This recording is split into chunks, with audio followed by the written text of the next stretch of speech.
시청자 여러분 안녕하십니까? 가장 빠른 종합 뉴스큐 시작합니다. 지지율 1, 2위 여야 대선 후보들이 가족 리스크로 지지율이 동반 하락하면서 80일도 남지 않은 대선판에 어떤 영향을 미칠지 주목되고 있습니다. 국민의힘 선대위의 임태희 총괄상황본부장 모시고 최근 대선판을 어떻게 읽고 있는지 들어보겠습니다. 유럽의 주요 국가들이 오미크론발 코로나 5차 대유행으로 다시 봉쇄 정책을 펴고 있는 가운데 미국에서도 오미크론 변이 바이러스와 델타 감염이 증가하고 있습니다. 미국 현지 연결해서 상황 알아보겠습니다. 네, 대선이 79일 앞으로 다가왔는데요. 정부와 여당이 공시가격 상승으로 빚어진 각종 세부 부담 증가를 완화하기로 합의하면서 부동산 민심 달래기에 나섰습니다. 민주당 이재명 대선 후보는 코로나 방역 강화에 맞춰 소상공인, 자영업자 공약을 발표했고 국민의힘 윤석열 후보는 강원도 최전방 군부대를 방문하면서 안보 행보를 이어갑니다. 국회 취재기자 연결합니다. 김태민 기자. 네, 국회입니다. 네, 오늘 아침 부동산 공시가격을 두고서 당정 협의가 있었는데요. 어떤 이야기들이 나온 겁니까? 네, 정부 여당은 오늘 아침 국회에서 공시가 논의를 위한 당정 협의를 열었습니다. 부동산 공시가는 매년 초 정부가 조사해 발표하는 토지 가격으로 재산세, 건보료 등 여러 세금을 산정하는 기준이 됩니다. 하지만 올 한해 부동산 가격 급상승과 정부의 공시가 현실화 정책이 겹치면서 내년 세부담이 크게 늘 거란 우려가 제기되었습니다. 이에 따라 당정이 오늘 관련 대책을 마련하기 위해 머리를 맞댄 건데요. 송영길 대표의 말 들어보겠습니다. 공시가격 현실화라는 행정조치에 의해서 사실상 국민의 세부담이 가중되는 이러한 현실은 뭔가 좀 조정이 필요한 게 아닌가 이런 생각이 듭니다. 민주당과 정부는 민생경제 고통을 덜어두기 위한 공시가격 제도의 봉합 방안을 마련하겠습니다. 협의 결과 공시가격 현실화 정책은 그대로 추진해 가되 대신 그에 따른 세부담이 크게 늘지 않도록 제도별 완충 장치를 도입하기로 했습니다.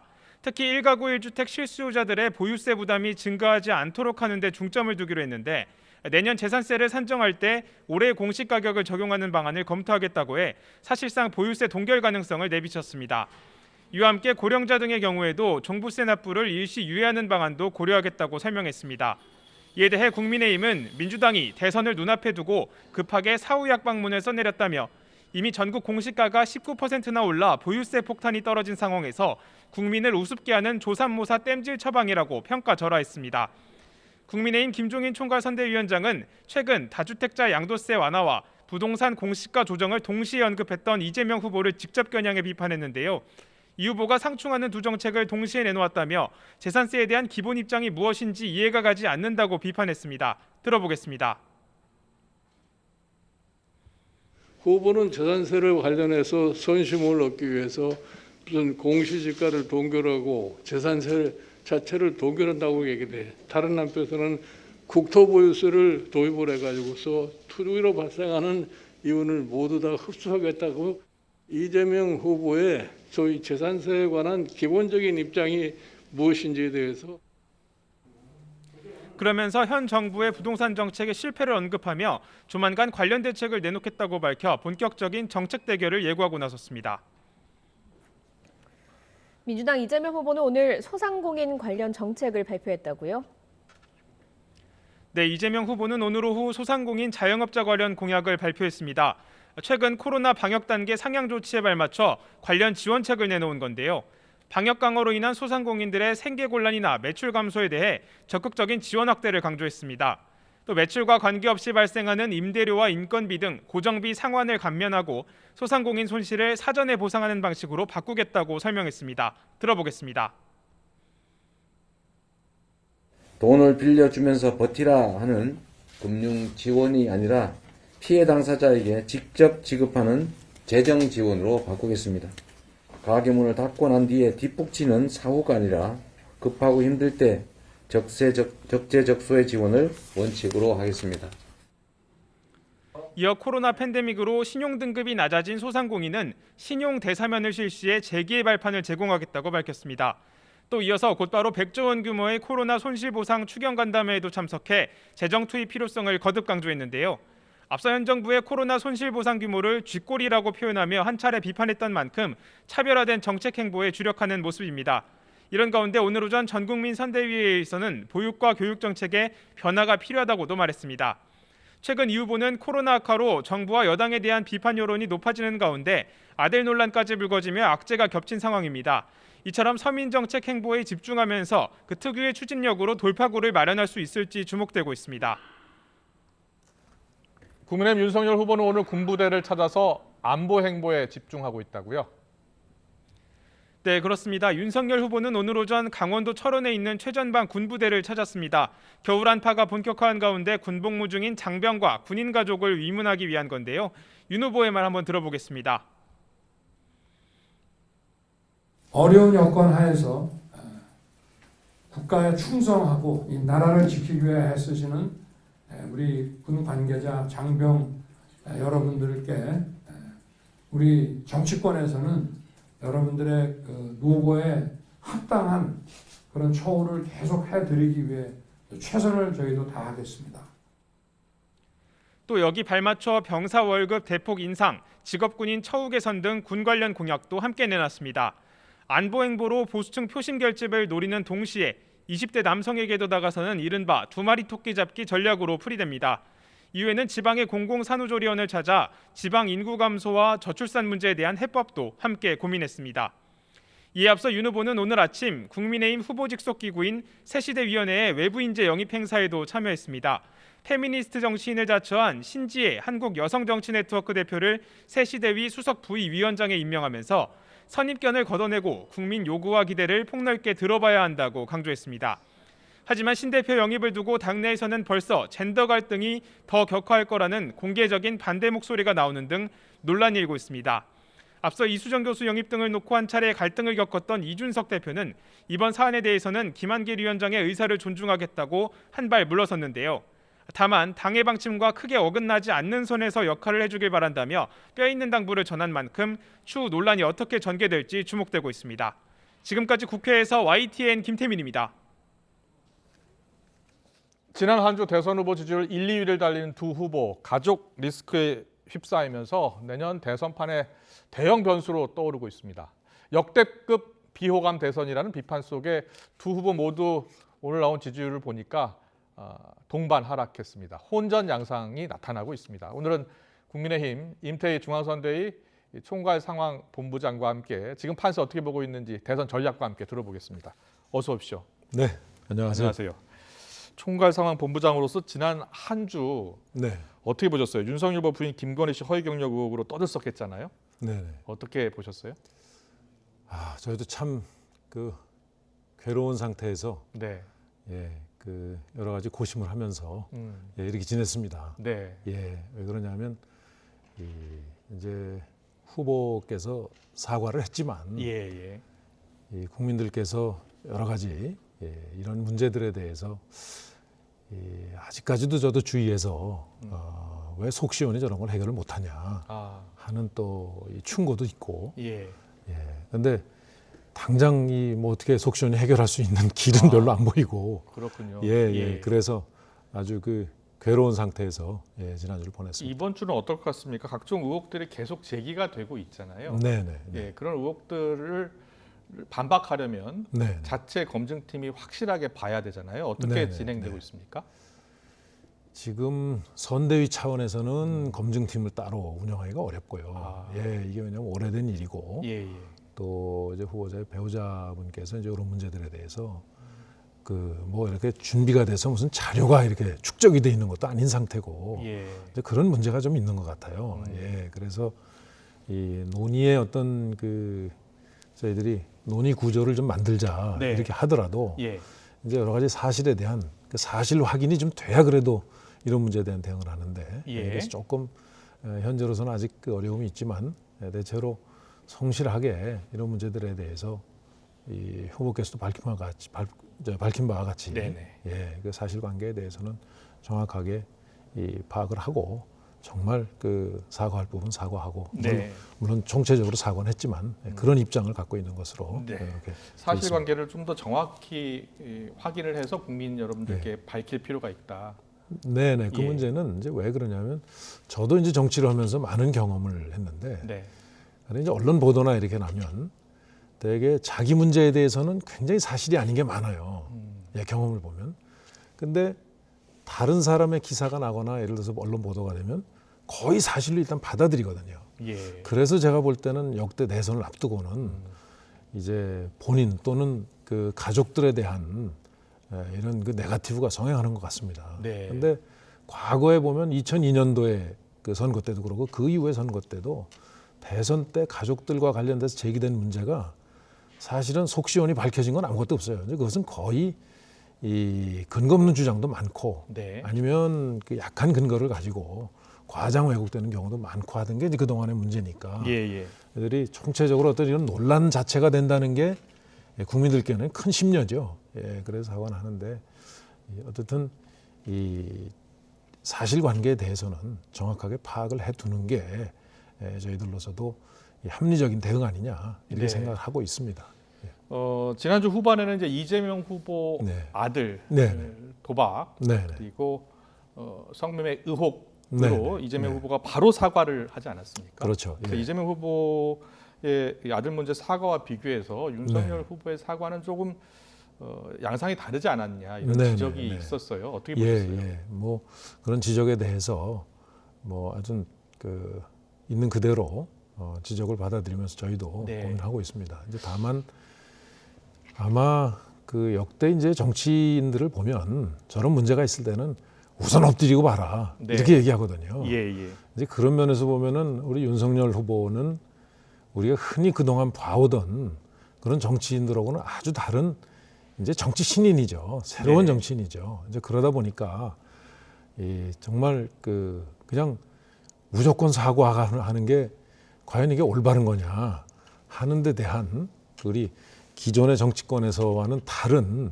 이런 모습을 사실은 보고 있습니다. 그렇군요. 예. 지난주 보니까 김종인 총괄선대위원장이 네네. 사과는 빠를수록 좋다라는 발언이 그렇습니다. 나온 뒤 그날 네. 바로 공식 사과문을 갖고 사과문을 읽었어요. 예. 김종인 위원장의 조언으로 그렇게 네. 한 것으로 보십니까? 그날은 저도 상황을 잘 알고 있는데 네네. 이제 후보께서 그 굉장히 여러 경로로 이게 의견들을 아주 경청하는 시간을 많이 갖습니다. 이제 그러다 보니까 많은 곳에 주된 의견이 이거는 국민이 아니라고 그러면 아닌 거다. 네. 이 국민 눈높이에 맞지 않다 하는 아마 그런 그 의견을 많이 이렇게 경청한 것 같습니다. 그렇군요. 그래서 예. 이 오전에 김종인 위원장 그런 지적이 있었지만 순전히 그 결단은 후보가 결단해서 저희도 깜짝 놀랐어요, 사실은. 예, 그랬습니다. 예. 그런데 그날 사과문 발표 때 보니까 기자들의 질문을 또 받지 않으시더라고요. 네. 예. 그 저희도 좀 질문은 받으시면 무슨 말씀을 할까, 무슨 얘기를 할 수 있을까 네. 이랬는데 정말 이 대변을 하자면 내가 지금 무슨 말을 여기서 더 할 게 있겠는가. 네. 나도 정말 좀 지켜보면서 좀 괴로운 심정을 아마 그렇게 그냥 그렇군요. 저 질문을 받지 않는 행동으로 나타냈다고 저는 말씀드리고 싶습니다. 그렇군요. 그러면 제가 왜냐면 나중에 예. 그 말씀 들었어요. 아. 예. 그렇다면 언제 기회가 되면 네. 부인 김건희 씨와 관련된 여러 의혹들에 대해서 네. 소상히 밝힐 그런 네. 시간이 있을까요? 저는 그런 시간을 갖게 되지 않을까 이렇게 예측합니다. 예. 언제쯤이 될까요?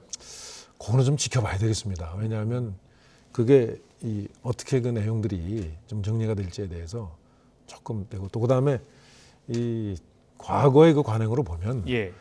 뭐 저런 무차별적인 뭐 어느 건 근거가 약하게 있고 근거 없는 것도 있고 근거가 있는 것도 있지만 예. 그 문제 제기는 저는 선거 때까지 계속되리라고 보거든요. 예. 그렇군요. 예.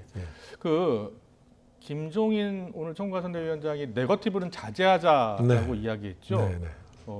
어떤 이유 때문에 그런 발언을 하신 겁니까? 지금 이제 역대 선거 때마다 그 이제 후보들 간에 정말 국가의 비전 네. 또 국민들이 정말 힘들어하고 기대하는 거에 대한 의견은 거의 나누질 않거든요. 예. 주로 그냥 이런 인신공격이나 네거티브 공방이 오고 가죠. 예. 그래서 정말 대한민국의 현재 국민들의 기대는 정말 정치권의 그 수준이 아니다. 네. 훨씬 높은 수준에 가 있는데 우리도 좀 그 국민 기대를 생각하면서 이제 네거티브 이제 그만하고 이제 국민들께 비전 경쟁을 하자 하는 취지입니다. 있는 그대로 좀 이해해 주시기 바랍니다. 그렇군요. 예. 국민의힘에서 그래서 이재명 후보 아들 예. 고발하려다가 취소하기로 한 게 맞습니까? 네, 그 아침에 예. 이제 그런 기조하에서 취해진 조치로 이렇게 알고 있습니다. 네. 알겠습니다. 김건희 씨 등판 시기에 대해서 관심 갖는 분들이 많아서 네, 네. 선거 전에 언제쯤 모습을 드러낼까 궁금해하는 분들 많거든요. 총괄 예. 상황본부장으로서 저도 이제 이 그거에 대해서는 정답을 말씀드리기가 어려운데 이제 네. 분명한 거는 후보 그 배우자가 후보가 그 대선 출마하고 정치하는 거에 대해서 아마 굉장히 강력하게 반대를 했다고 들었습니다. 아, 예, 그랬군요. 예. 그 자체에 대해서 예. 반대를 했기 때문에 이제 조용히 그 뒤에서 이렇게 내조하는 걸 이 기본 입장을 해서 그렇게 아마 입장을 가지고 있었던 것 같아요. 네네. 예. 그래서 이 등판 시기 이런 거에 대해서 궁금해하시는데 이거는 정말 그 후보께서 앞으로 아마 판단하지 않을까 그렇게 생각합니다. 알겠습니다. 오늘 선대위 비공개 회의에서 이준석 대표하고 조수진 선대위 공보단장 사이에 고성이 오갔습니까? 네, 좀 해프닝이 있었습니다. 네. 예. 근데 어떤 그것은 일이었습니까? 예. 이제 당내에서 이제 우리가 선대위가 지금 막 꾸려져서 네. 이제 크게 보면 선대위가 있고 또 당이 있고 또 이제 이 당과 선대위에 들어와 있지 않은 또 많은 지지자들의 그 활동이 있단 말이죠. 예. 그 가운데에서 여러 가지 조율하는 그런 문제가 조율을 거치지 않고 이제 밖에 나가면서 좀 그런 거는 공유를 하면 안 되겠느냐 네. 하는 이제 문제 지적인데 예. 이제 서로 요새 힘들다 보니까 아. 좀 큰 소리가 나왔었습니다. 근데 예. 바로 서로 다 두 사람이 이해하고 화해했습니까? 이렇게 했습니다. 예, 알겠습니다. 그리고 보니까 오늘 신지혜 전 녹색당 위원장 네네. 새시대 준비위원회 수석 부위원장으로 네. 영입을 했습니다. 예. 영입 과정에서 네. 혹시 이준석 대표가 적극적으로 반대하지 않았습니까? 그 토론회 때 뭐 아주 서로 각을 세우고 토론한 사이이기 때문에 네.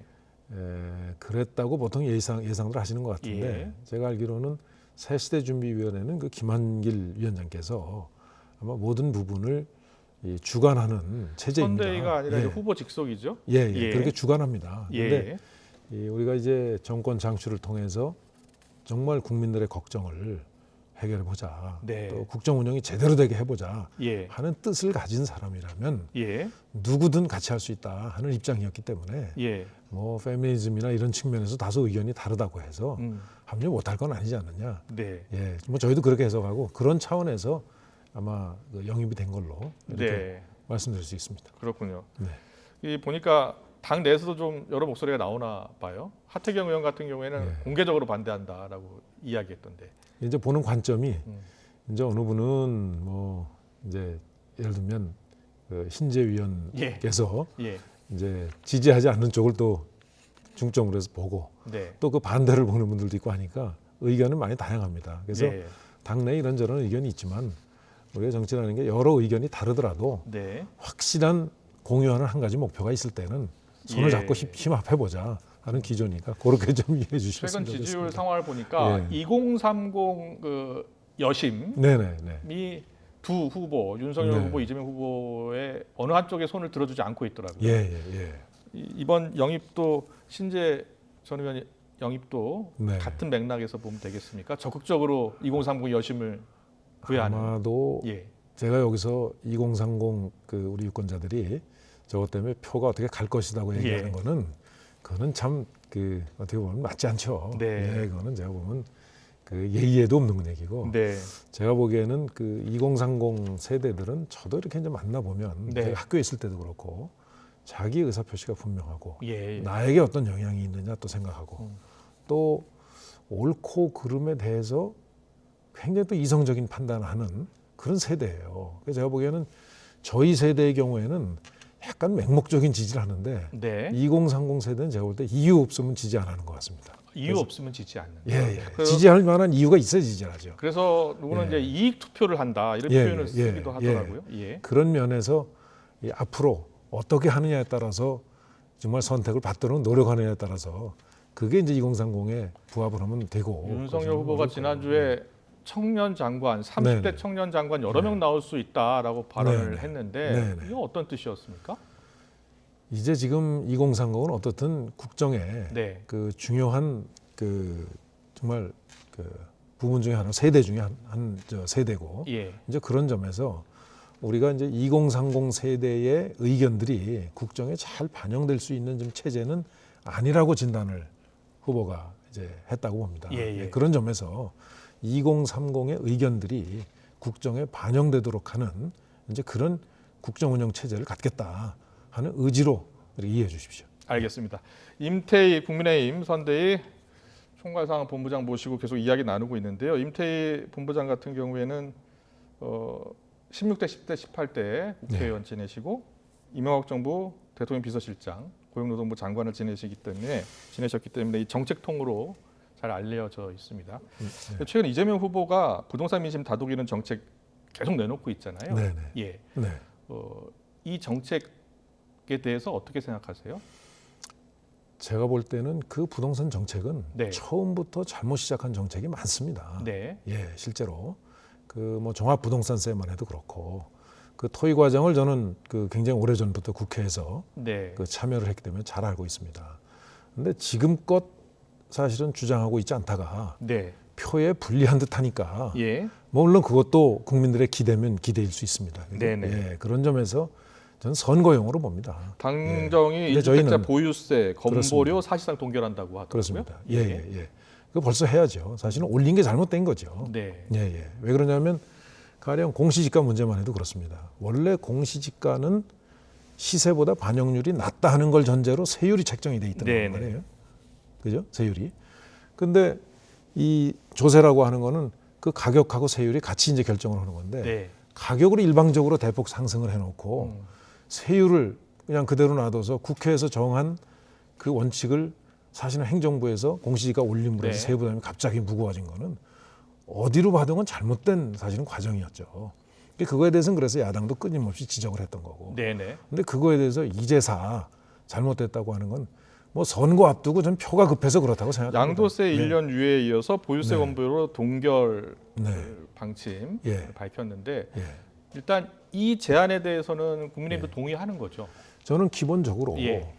원래 보유세와 양도세는 양쪽을 높게 해놓으면 그는 사실은 퇴로가 없기 때문에 네네. 경제 흐름에 문제가 생깁니다. 그건 경제 기본 원리죠.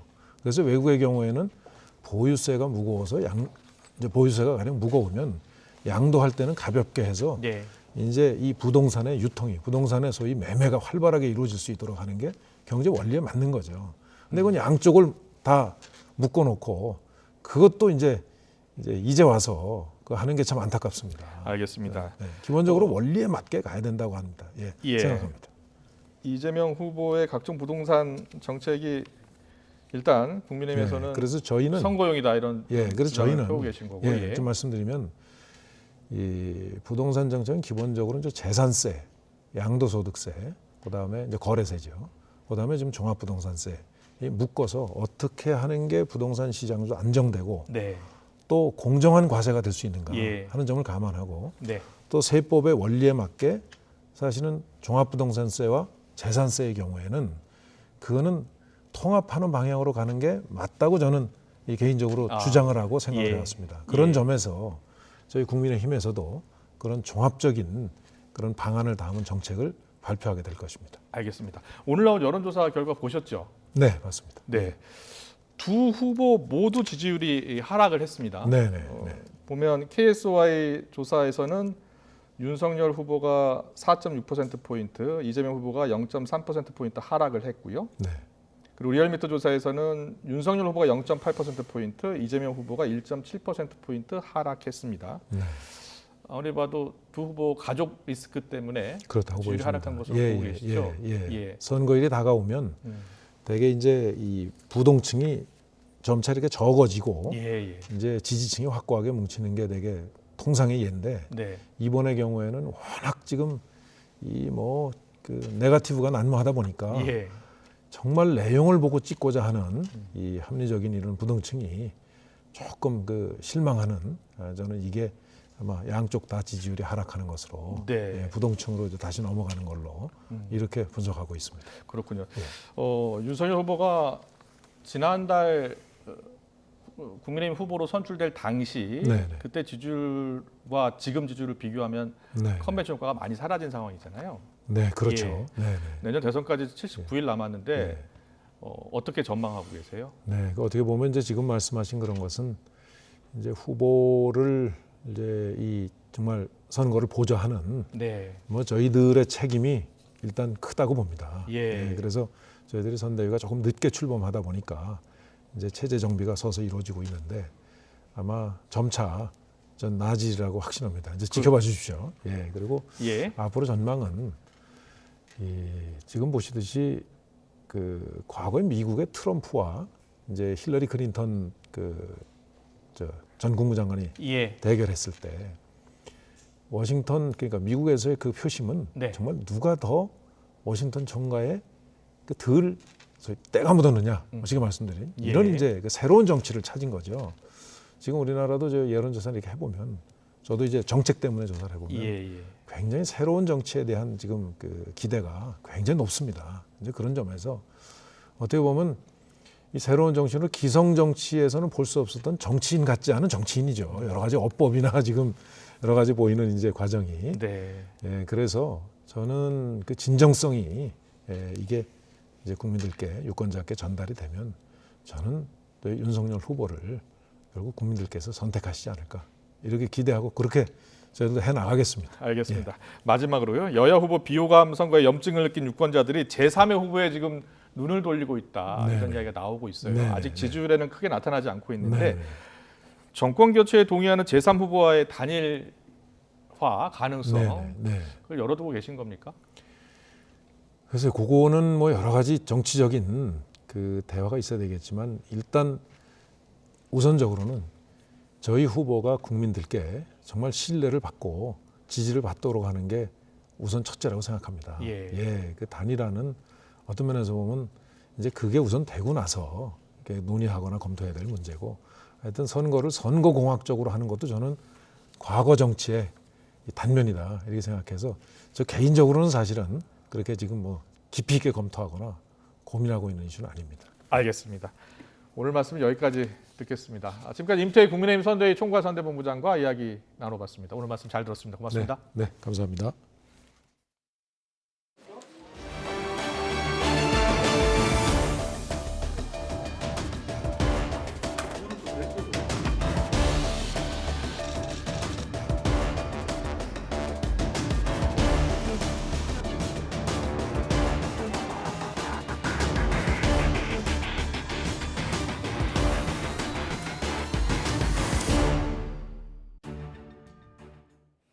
코로나19 상황 알아보겠습니다. 정부가 지난주 코로나19 위험도를 종합적으로 평가한 결과 전국의 위험도가 4주 연속 매우 높음으로 평가됐습니다.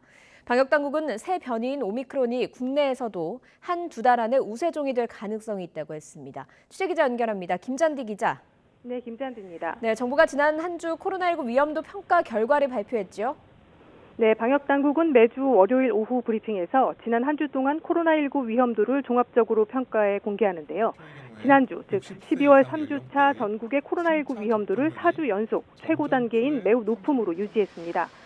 중앙방역대책본부는 수도권과 비수도권의 코로나19 방역 지표가 전반적으로 악화하며 수도권에서는 의료 대응 역량의 한계 초과가, 비수도권 역시 한계에 임박한 상황이라고 밝혔습니다. 전국의 코로나19 종합 위험도뿐 아니라 수도권과 비수도권의 위험도 역시 매우 높음으로 평가됐습니다. 코로나19 확산세가 지속되면서 주간 신규 위중증 환자 수가 621명으로 계속 증가 추세에 있고 주간 사망자도 434명으로 최다를 기록했습니다. 60세 이상 확진자 숫자가 늘면서 위중증 환자가 늘고 그에 따라 중환자 병상 가동률 역시 81.5%를 기록하며 의료 대응 역량 한계 상황에 달하는 등 방역 지표가 위험한 상황이라고 평가했습니다.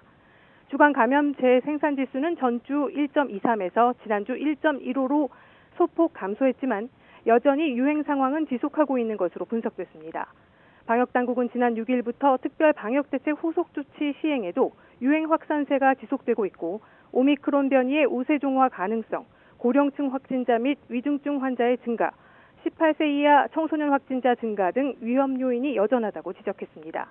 다만 60세 이상 3차 접종률이 빠르게 오르면서 전체 신규 환자 가운데 고령층이 차지하는 비율이 감소세를 보였다며 이는 중환자 병상 가동률을 떨어뜨리는 효과를 나타낼 수 있다고 설명했습니다.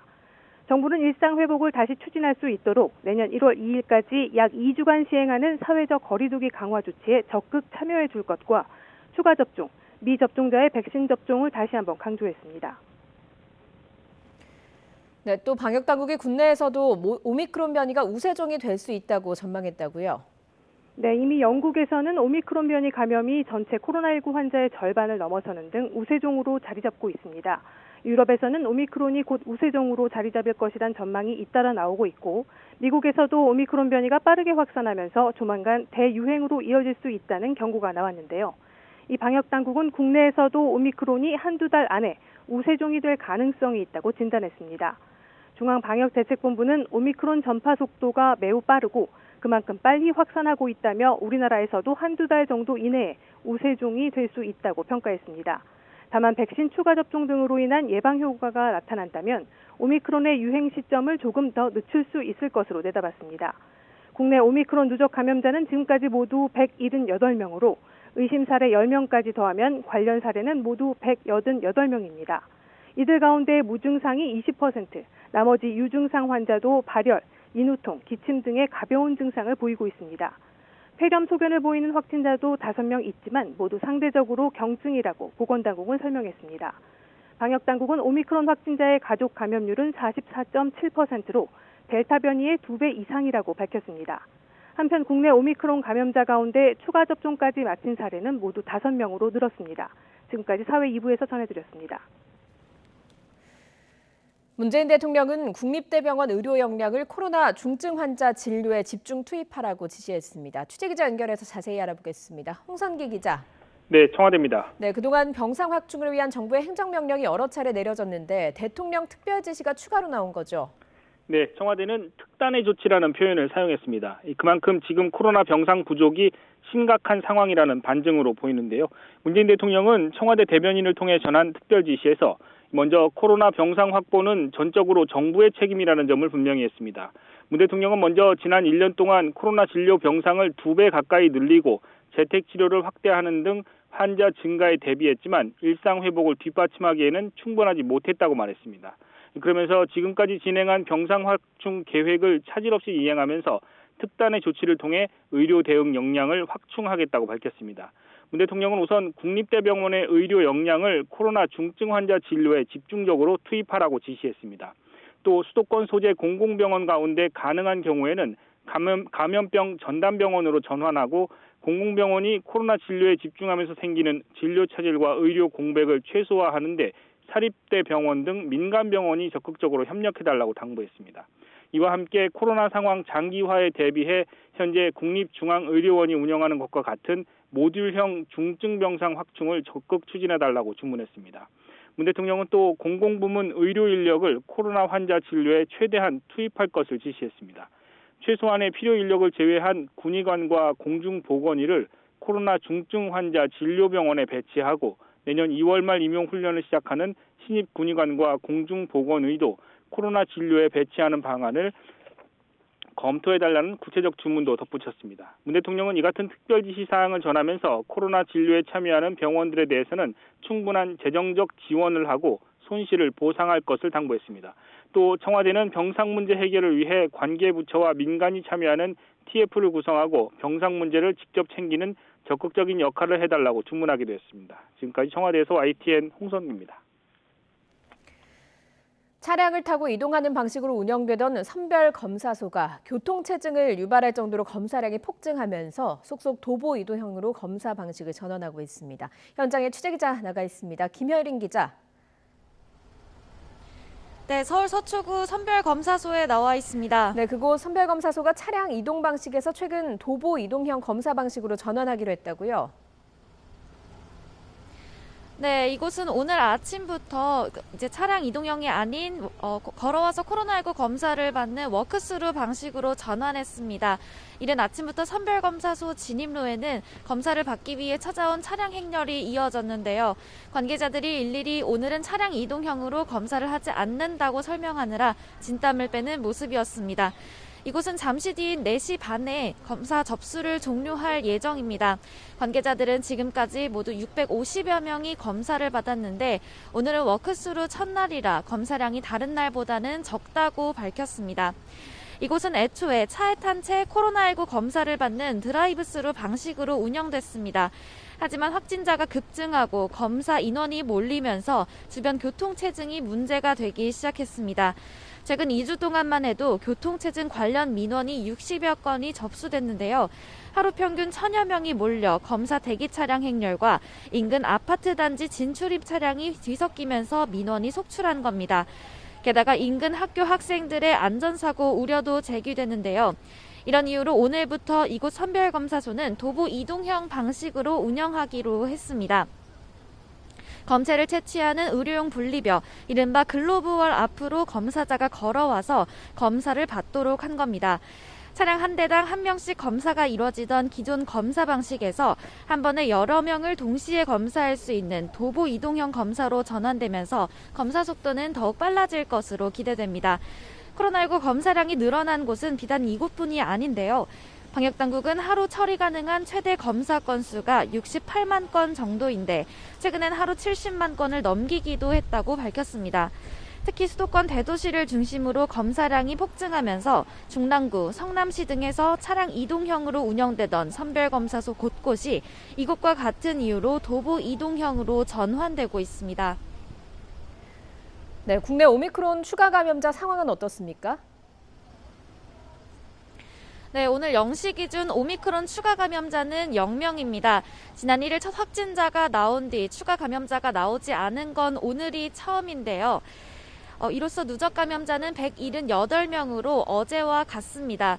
국내 감염 124명, 해외 유입 사례 54명입니다. 하지만 안심하기는 이릅니다.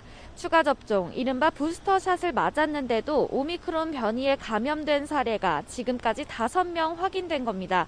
추가 접종도 감염을 100% 예방할 수 없다는 게 드러난 건데요. 방역당국은 오미크론에 돌파 감염된 5명은 모두 경증 상태라고 밝혔습니다. 추가 접종을 통해 오미크론 중증 진행 가능성을 낮출 수 있다는 겁니다. 또 오미크론 변이의 전파력이 델타 변이 바이러스보다 빠른 것으로 분석됐다면서 오미크론 변이 확산 억제와 중증 예방을 위해 3차 접종을 신속하게 추진하겠다고 강조했습니다. 지금까지 서울 서초구 선별검사소 앞에서 YTN 김혜린입니다.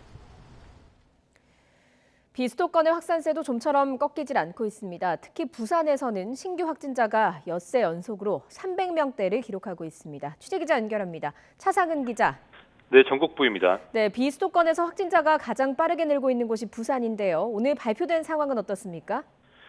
네, 부산에서는 어제 하루 사이에 코로나19 확진자가 365명 늘었습니다. 엿새 연속으로 300명대를 기록하고 있는데 확진자 증가세가 좀처럼 꺾이지를 않고 있습니다.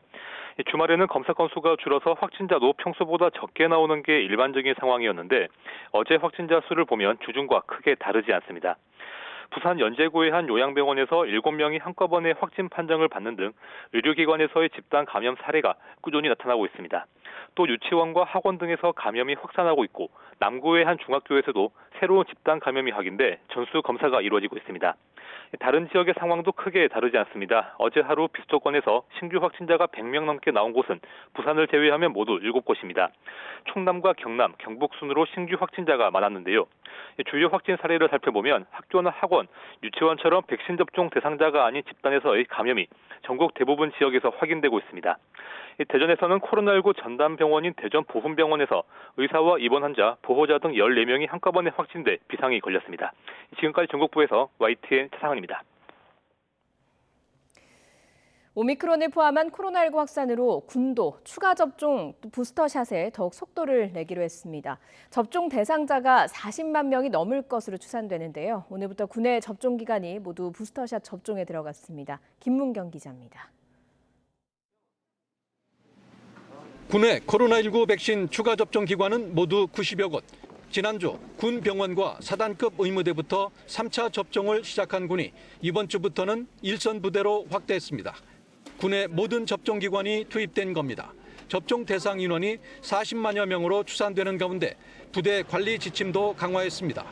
휴가를 통제하지는 않았지만 복귀 시 예방적 격리를 더 엄격하게 하도록 했고 외출은 방문하는 지역의 상황에 따라 지휘관 판단하에 통제가 가능하도록 했습니다.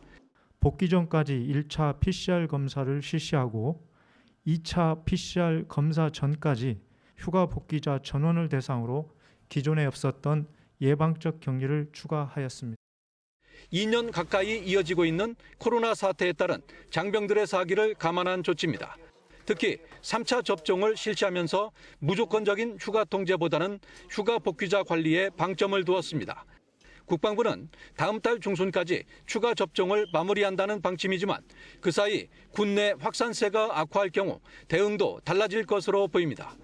국방부는 또 코로나19 상황 악화에 따라 수도권 상급 종합병원에 입원 중인 중증 환자 치료를 위해 군의관 40명을 추가 투입하기로 했습니다. YTN 김문경입니다. 정부가 내년 1분기 전기요금을 올리지 않기로 결정했습니다. 국제 에너지 가격 상승을 감안하면 올려야 하지만 코로나19 상황과 물가 압박에 대한 부담이 더 크게 작용했습니다. 이강진 기자입니다. 한국전력이 내년 1월부터 3월까지 적용될 전기요금 단가를 킬로와트 시당 0원으로 고시했습니다. 올해 4분기 수준을 그대로 유지하면서 요금을 동결했습니다. 석탄과 천연가스, 유가 같은 에너지 가격 상승을 고려한 연료비 조정 단가는 29.1원을 인상해야 하는 것으로 나왔습니다. 이에 따라 한국전력은 분기별 한 번 올릴 수 있는 한도인 3원을 인상해야 한다고 기재부에 제출했습니다. 하지만 최종 결정은 유보로 나왔습니다. 정부는 코로나19 장기화와 물가 상승률이 높은 상황에서 국민 생활의 안정을 위한 것이라고 설명했습니다. 정부는 올해 1분기 요금을 3원 낮췄다가 2, 3분기는 동결했고 4분기에 다시 3원을 올렸습니다. 전기 요금을 인상한 것은 8년여 만이었지만 올해 전체로 보면 상승폭은 0이었기 때문에 내년에 올릴 여지가 있다는 관측도 있었습니다. 하지만 2분기 연속 인상에 대한 부담이 있었고 전반적인 물가 상승 압박에 정부가 동결 결정을 내렸습니다. 일단 1분기 전기요금 인상은 유보됐지만 내년 2분기에 반영될 가능성이 있습니다. 한전은 내년에 적용할 기준 연료비와 기후 환경요금, 국민 부담 등을 종합적으로 고려해 요금에 반영하는 방안을 정부와 추후 협의할 예정이라고 밝혔습니다. YTN 이강진입니다. 정부가 내년 한국 경제를 어떻게 끌어갈지 한 해 구상을 발표하고 있습니다. 내년 성장 전망과 함께 소상공인 지원책, 물가 안정 대책 등이 담길 것으로 보이는데요. 홍남기 부총리의 브리핑 직접 들어보겠습니다. 원년, 그리고 코로나 이후에 아젠다를 본격적으로 추진하는 시기, 그리고 현 정부와 다음 정부에 걸쳐 경제가 운영된다는 점에서 매우 의미 있고 또 중요한 한 해라 할 것입니다. 이러한 맥락에서 내년 경제 정책의 목표를 위기를 넘어 완전한 경제의 정상화와 선도형 경제 기반 공고화라고 하는 두 가지로 설정하였습니다. 그리고 정부는 이를 달성하기 위하여 정상 궤도로의 복귀, 민생 경제의 회복, 리스크 관리의 강화, 성장 동력의 보강, 그리고 미래의 과제의 선제 대응이라고 하는 5가지 카테고리의 내년도 주요 정책 과제들을 배치하고자 하였습니다. 전반적으로 내년 우리 경제는 성장률은 3.1%, 수출은 금년 역대 최고치를 넘은 6,600억 불 수준을 목표로 하였으며 고용 목표는 플러스 28만 명, 물가는 금년보다 다소 완화된 2.2%로 전망하였습니다. 이제 내년 경제정책 방향과 그 주요 정책 과제들에 대하여 설명드리겠습니다. 물론 방역이 곧 경제 백신이라는 측면에서 철저한 방역 제어를 최우선순위에 두고 경제정책을 펼쳐나가겠습니다. 첫째, 경제 정상 궤도의 복귀 및 도약입니다. 이를 위하여 거시경제 정책 수단들을 조화롭게 운영하면서 동시에 소비, 투자, 수출 등 부문별 활력을 각별히 제고해 나가겠습니다. 먼저 내년 적극적인 재정 기조를 견지하고 코로나 위기 시 취했던 한시적인 금융 조치는 질서 있게 정상화해 나가겠습니다. 또 내년 경제 정상화 과정에서 내수 진작이 매우 중요한 만큼 추가 소비 특별 공제제도의 연장 등 소위 상생 소비 진작 3종 세트를 통하여 내수 회복력을 최대한 끌어올리고 내국인 면세점 구매 한도 5,000불 제도도 폐지토록 하겠습니다. 아울러 내년 정부, 공공, 민간의 대규모 투자 프로젝트 규모를 115조 원까지 확대하여 이를 차질 없이 추진해 나가고 아울러 국가 핵심 전략 산업을 집중 육성하기 위하여 반도체, 배터리 등 분야에 65개 기술을 국가 전략 기술을 지정하여 세제 금융 지원을 대폭 강화해 나가겠습니다. 또한 수출과 관련해서도 금년 역대 최고치를 넘어 내년 무역 규모가 약 1조 3천억 불 달성되도록 하고 이를 뒷받침하기 위하여 260조 원이 넘는 수출 금융 지원과 함께 현장의 물류외로 해소에도 정부는 총력을 기울여 나가겠습니다. 다음은 둘째 민생경제 회복 지원입니다. 이를 위하여 정부는 소상공인 집중 지원과 우리 사회의 안전망 보강에 그리고 민생 물가의 안정 및 코로나 이력 현상 취소화에 주력해 나가겠습니다. 무엇보다도 우선 방역 강화 피해가 컸던 자영업 소상공인들에 대하여 지난주 발표한 바와 같이 320만 대상 소상공인에게 3조 2천억 원 규모의 방역지원금을 지원하는 것은 물론 또 다른 3조 2천억 원 규모의 손실 보상금을 지원하고 아울러 방역물품 현물 지원 등 3대 패키지를 최대한 신속히 병행 지급해 나가도록 하겠습니다. 아울러 최저 1%의 초저금리 융자자금 35조 8천억 원도 차질 없이 공급하고 관광, 체육, 문화시설 등에 대해서는 4조 6천억 규모의 맞춤형 지원을 신속하게 지원해 나가겠습니다. 민생 안정 측면에서 생활 물가 안정에도 각별히 대응해 나가겠습니다.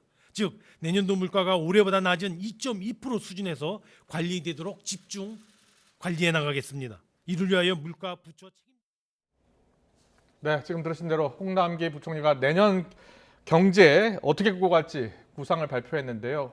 올해 4%의 성장이 예상되는데 내년엔 이보다 크게 떨어진 3.1% 성장률을 예상했습니다. 내년도 우리 경제 올해보다 더 어려울 것으로 예상이 됩니다. 예, 좀 더 자세한 내용은 다시 한번 정리해서 전해드리도록 하겠습니다.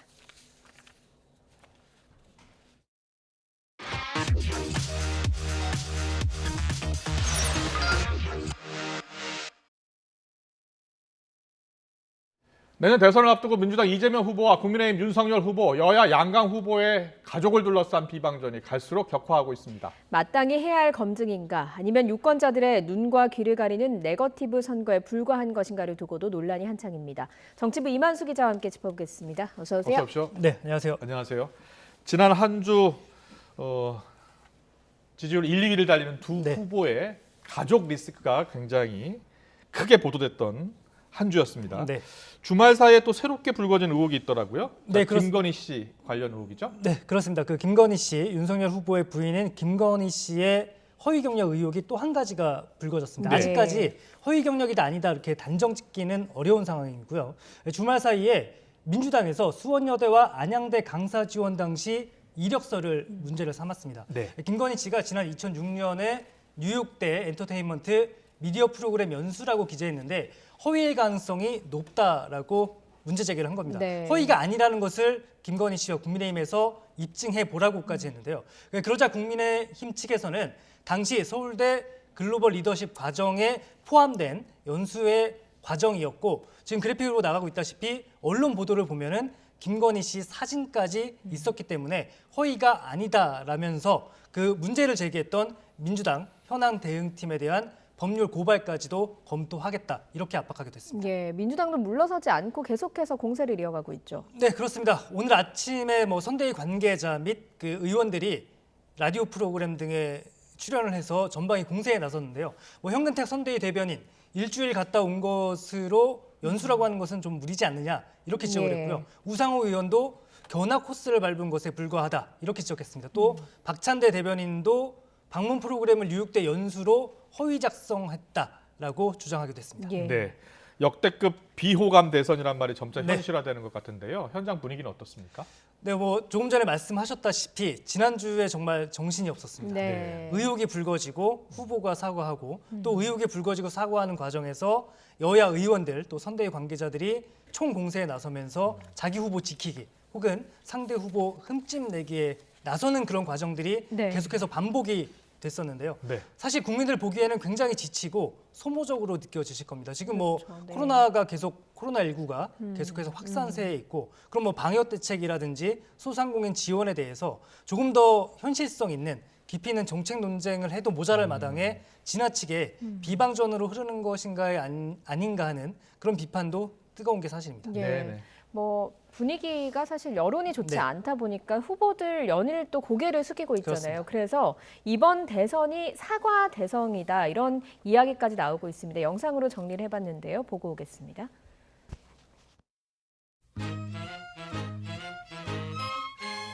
안 되는 줄 알면서 왜 그랬을까?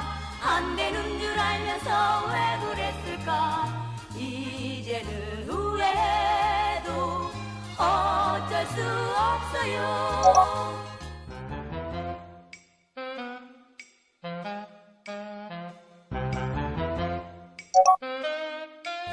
이제 세월도 한 10년 지났고 저도 많이 성숙했고 그 사이에 형님께서도 이 세상 사람이 아니기 때문에 정치 욕설 문제는 뭐 여러 가지 사정이 있긴 하지만 제 인격의 부족이 분명히 있기 때문에 제가 사과드립니다. 제가 인사 잘못한 거, 또 제가 지휘하고 있는 그 직원 일부들이 오염이 돼서 이런 부패에 관여한 점에 대해서는 진심으로 제가 사과드립니다. 국민들의 그 아픈 마음을, 그 어려움들을 더 예민하게, 더 신속하게 책임지지 못한 점에 대해서 거듭나겠다는 의미로 사죄의 절을 한번 드리도록 하겠습니다.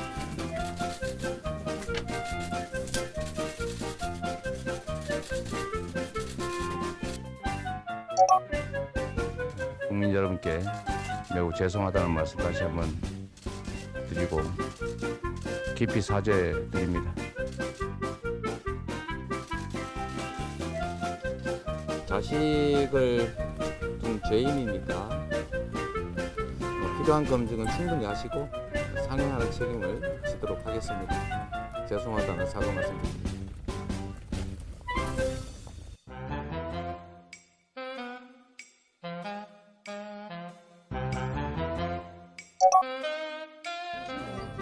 호남인들을 화를 내게 하려고 한 얘기도 아니고 그 5.18이나 이런 것에 대한 그 역사인식 문제는 먼저 전제를 해두고 그런 측면만 본 거 아니겠습니까? 오공정권을 옹호하거나 찬양한 것은 결코 아닙니다. 그 설명과 비유가 부적절했다는 많은 분들의 그 지적과 비판을 겸허히 수용하고 유감을 표합니다. 그게 전부 제가 챙기지 못한 제 탓입니다. 네. 거기에 대해서는 제가 뭐 국민들께 사과드리고 겸임교수라는 건 시간 강사예요. 그러고 무슨 뭐 채용 비리 뭐 이러는데 이런 자료 보고 뽑는 게 아닙니다. 그 현실을 좀 잘 보시라고. 국민께 늘 죄송한 마음을 가지고 있고요. 제대로 된 또 사과를 하려고 해도 잘 모르면서 사과한다는 것도 좀 그렇지 않겠습니까? 논란을 야기하게 된 것 그 자체만으로도 제가 강조해온 공정과 상식에 맞지 않는 것임을 분명히 말씀드립니다. 죄송합니다. 시간을 거슬러 갈 순 없나요? 네, 두 후보 정말 이번 대선 사과 많이 했네요. 그렇습니다. 예. 저도 이렇게까지 많이 했는 줄은 미처 네. 생각을 못했는데 지금 영상으로 보니까 참 여러 차례 국민들 앞에 고개를 숙였습니다. 네, 그런데 의혹에 대한 대처하는 모습이 두 후보 좀 다른 것 같아요. 그렇습니다. 앞서도 나갔지만 이재명 후보 같은 경우에는 어제였습니다. 어제도 윤봉길 의사 순국 89주기 추모식에 참석을 해서 자식을 둔 죄인이다. 그리고 검증을 충분히 하라. 그러면서 다시 한번 또 사과를 했고요. 그다음에 뭐 거기에 따라서 상응하는 결과에 대해서는 또 책임을 지겠다. 이렇게 이야기를 하기도 했습니다. 예, 뭐 윤석열 후보는 반쪽 사과다 이런 이야기가 그렇습니다. 나오긴 하거든요. 그렇습니다. 오늘 그 민병선 선대위 대변인이 또 라디오에 출연을 해서 사과도 오래되면은 뭐 썩은 냄새가 난다 이렇게 하면서 또 조롱 섞인 비판을 던지기도 했는데요. 이 윤석열 후보의 사과가 좀 미흡했다, 혹은 반쪽짜리 사과 아니냐라는 지적은 국민의힘 내부에서도 조금 나오고 있는 것 같기는 합니다. 그러니까 김종인 총괄 선대위원장이 오늘 뭐라고 이야기를 했냐면요.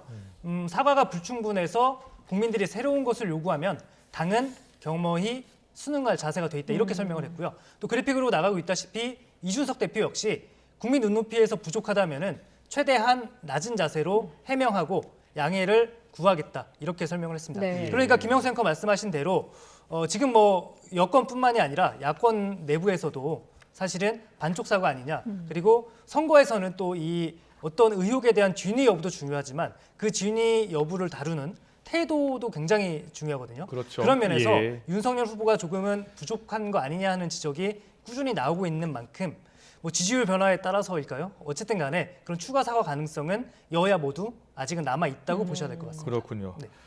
추가 사과 가능성이 두 후보 모두 남아 있다. 네. 어떻게 사과하는지 그 모습도 지켜볼 필요가 그럼요. 있다. 매우 중요합니다. 예. 네.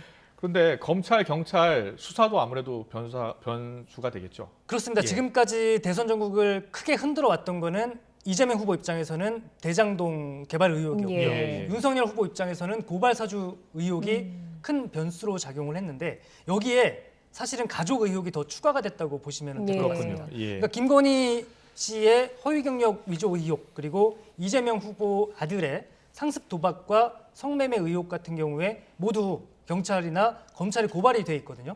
그렇다면 이제 수사 과정을 한번 생각을 해보시면은 경찰 수사 단계에서 어떤 혐의점이 특정되거나 이렇다면은 소환 조사는 불가피합니다. 예. 물론 뭐 예전 사례를 보면은 피의자가 원치 않을 경우에는 포트라인에 서지 않을 수도 있겠지만 혹여나 포트라인에 설 가능성도 지금은 배제할 수가 없는 상황이거든요. 예. 물론 경찰 수사의 초기 단계에서 혐의가 없는 것으로 결론이 나서 무혐의 결론이 난다면 상관이 없겠지만 어느 정도 혐의가 특정이 된다면 경찰이나 검찰 소환이 불가피해 보일 테고요. 또 경찰이나 검찰의 수사 과정에서 뭐 혐의가 유죄로 판단된다. 물론 그 재판부에 기소가 돼서 재판부의 판단은 받아봐야 되겠지만 경찰이나 검찰 수사 과정에서도 일부라도 사실로 드러날 경우에는 두 후보에게 치명타를 안길 수도 있을 네. 것 같고요. 그렇게 되면은 또 이 과정에서 추가 사과가 또 이어질 수도 있겠죠. 예.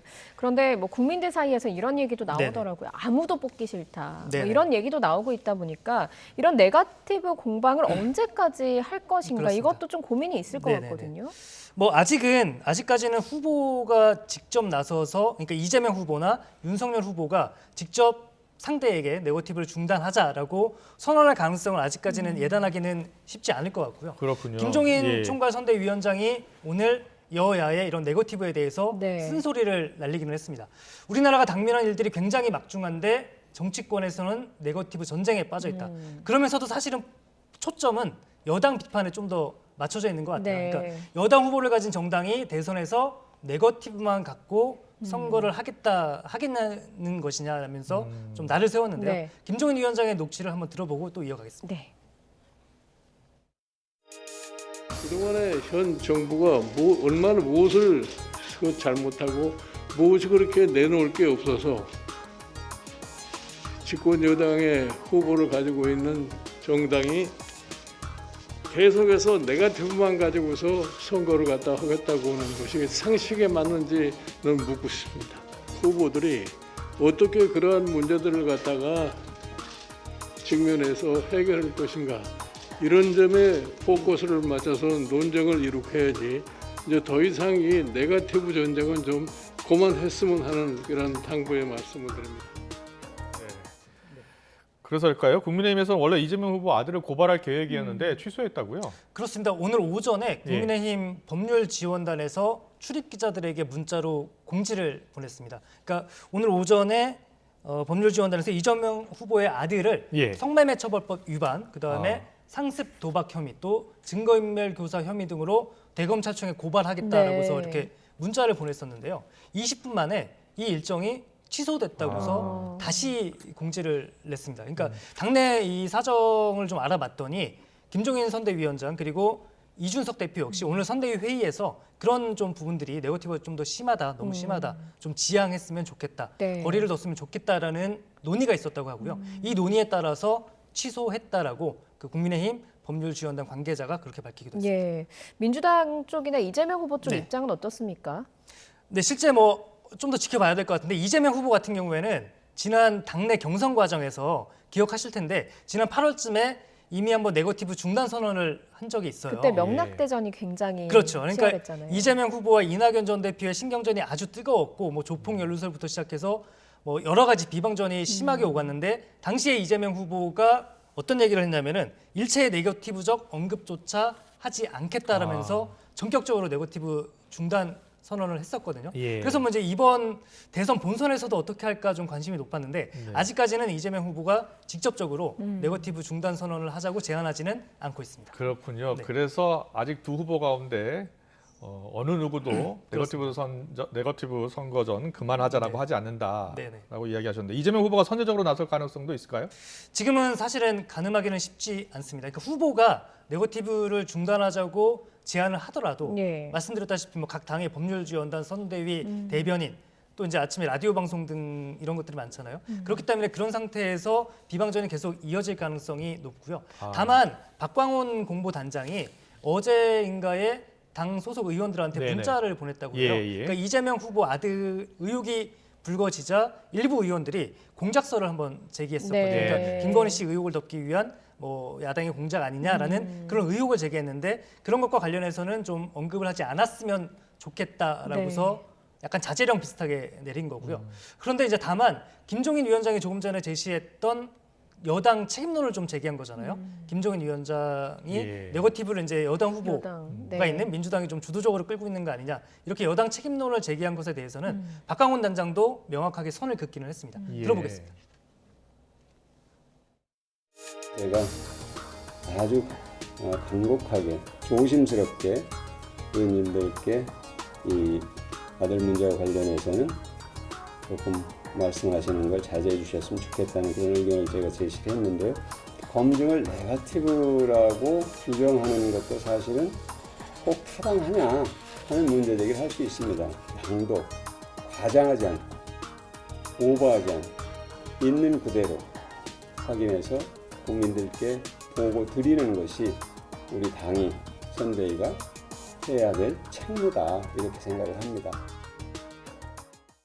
그러니까 이제 박광온 단장의 얘기를 좀 들어보시면은 검증할 거는 검증하고 그것이 대선을 앞둔 당의 역할이고 거기에 대한 판단은 국민들께 받겠다 이런 뜻으로도 좀 읽히는데요. 그러니까요. 이재명 후보 같은 경우에는 오늘 그래서 이제 이 네거티브 중단 선언 김종인 위원장의 네거티브를 좀 자제하자는 것에 대해서 어떻게 생각하느냐라고 좀 질의응답이 나왔는데 어떻게 대답을 했냐면은 윤석열 후보나 국민의힘 선대위에서 지금 정쟁으로 흠집내기에 몰입하고 있어서 정쟁으로 흘러가고 있다. 그리고서 이재명 후보 본인은 윤석열 후보에게 여러 차례 정책 논쟁을 하자고 했는데 응하지 않고 있는 것은 윤석열 후보 아닌가라면서 좀 날을 세웠고요. 윤석열 후보 같은 경우에도 네거티브 중단을 뭐 어떻게 생각하냐 했더니 그렇게 하면 좋겠지만 대한민국 정치사에서 그렇게 제대로 된 적이 없지 않느냐라면서 다소 부정적인 생각을 내비쳤습니다. 그렇기 때문에 지금 단계에서는 이재명 후보나 윤석열 후보 양측에서 뭐 선제적으로 네거티브 중단 선언하고 정책 선거로 가자라고 할 가능성은 좀 적어 보이긴 합니다. 그렇네요. 이런 상황이라면 당분간은 국민들도 난타전 계속 봐야 되겠네요. 그렇죠. 좀 걱정되는 상황이기는 한데, 그러니까 후보들 입장에서는 조금 전에 말씀드렸다시피 후보들의 입에서, 그러니까 이재명 후보가 윤석열 후보를 직접 비판하거나 윤석열 후보가 이재명 후보를 직접 비판하는 일은 조금 잦아지지 않을까라고는 생각이 드는데, 다만 그 둘러싼 선대위라든지 대변인 단계 등에서는 비방전이나 네거티브전이 가라앉을지는 저는 지금 단계에서는 그렇게 보기는 쉽지 않다고 보고 있습니다.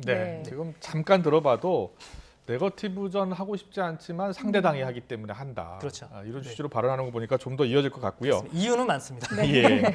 지난주 워낙 두 후보 가족 리스크가 컸고 그래서 지지율이 어떻게 나타날까 궁금하신 분들 많으셨을 텐데 어떻게 나타났습니까? 한마디로 말씀드리면 요동치고 있는 것 같아요. 그러니까 누구에게 더 유리하다 이렇게 보기는 쉽지 않을 것 같고요. 뭐 단적으로 제가 이제 취재하면서 본 거는 지난주 초에 김건희 씨 의혹이 불거졌을 때는 이재명 후보 측에서는 다음 주 초반 정도면은 또 이렇게 지금 본다시피 어떤 골든크로스 비슷하게 역전될 거다라고 예상을 했고 실제 거기에 부합하는 결과가 나오기는 했습니다. KSOI 한국사회 여론조사 연구소가 이번 주 17일부터 18일까지 조사한 결과인데요. 이재명 후보 같은 경우 40.3%로 올라섰고요. 윤석열 후보 같은 경우에는 낙폭이 조금 컸습니다. 네. 좀 떨어져서 37.4%를 기록하면서 한 주 전에 비교해 봤을 때 1, 2위가 오차범위 내이기는 하지만 역전이 됐습니다. 예. 그런데 이게 예측하기가 어려운 게 네. 윤석열 후보가 앞서는 결과가 나온 지지율도 있잖아요. 그렇습니다. 오늘 공교롭게도 같이 발표가 됐는데요. 이 조사는 리얼미터가 오마이뉴스 의뢰로 한 조사이고요. 근데 이거는 이제 약간 그 주간 집계이긴 합니다. 그러니까 12일부터 17일까지 주간 집계인데 네. 이 조사를 보면은 또 윤석열 후보가 조금 떨어져서 44.4%, 이재명 후보도 조금 하락을 해서 38%를 기록했거든요. 네. 그러니까 이제 국민의힘 쪽 관계자들을 만나 보면은 뭐 주 초반에는 우리가 타격을 받았지만 주 후반부에는 이재명 후보의 아들 의혹이 터지면서 낙폭이 그리 크지 않을 거다라고 예. 주장을 많이 했었거든요. 네. 그런데 이 조사를 보면은 또 국민의힘 관계자들이 해석하는 방향, 사실은 이재명 후보 쪽이나 윤석열 후보 쪽이나 어떤 희망 섞인 그런 네. 바람일 수도 있겠지만 네. 이렇게 이재명 후보가 앞서는 결과와 윤석열 후보가 앞서는 결과가 동시에 나왔기 때문에 아직은 지금 단계에서는 김건희 씨 의혹이나 이재명 후보 아들의 의혹이 두 후보의 지지율에 더 강력하게 어떤 것이 더 강력하게 영향을 미쳤는지 판단하기는 좀 일러 보이고요. 예. YTN 정기조사도 오늘부터 내일까지 조사를 해서 예. 수요일 날 보도를 하거든요. 아. 이 조사까지 좀 지켜보시면은 예. 그나마 조금은 흐름을 잡을 수 있지 않을까 생각해 봅니다. 예. 네, 알겠습니다. 자, 이재명, 윤석열 두 후보 가족 리스크를 딛고 과연 누가 더 우위했을지 참 YTN 조사 결과를 지켜봐야 되겠습니다. 수요일 날 보도합니다. 예. 알겠습니다. 자, 두 후보의 전략도 지금 다양해지고 있는데요. 자, 어떤 전략으로 임하고 있는지 영상으로 먼저 보고 오겠습니다.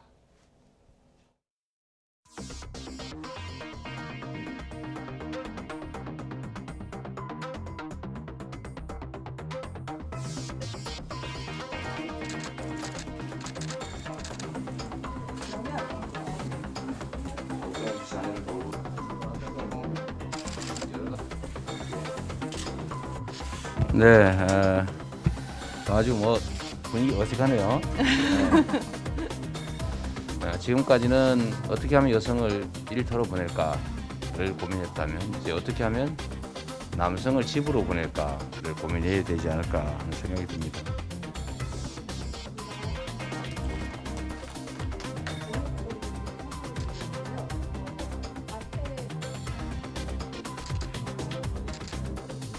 감사합니다. 제가 아저씨라는 소리 오랜만에 들어보는데 제가 확실히 염색을 좀 했더니 할아버지보다는 아저씨에 많이 가까워진 것 같아요. 여기도 다행히 아저씨라고.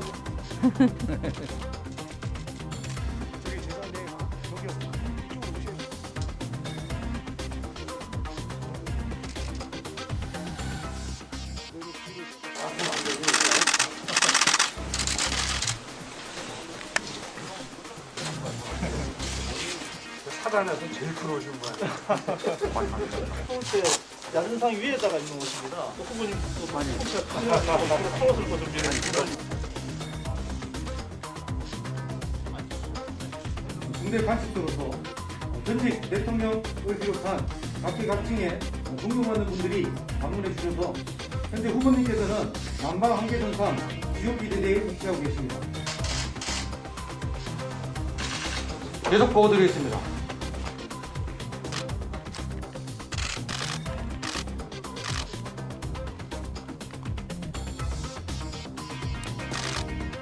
후보님 앞에 마스크 쓰신 분이요? 맨 앞에. 맨 앞에? 하나도 안 보여. 왜 철문 조금 살짝 위로 올리셔야 될 것 같아요. 얼굴에 한 개도 안 보여. 예, 됐습니다.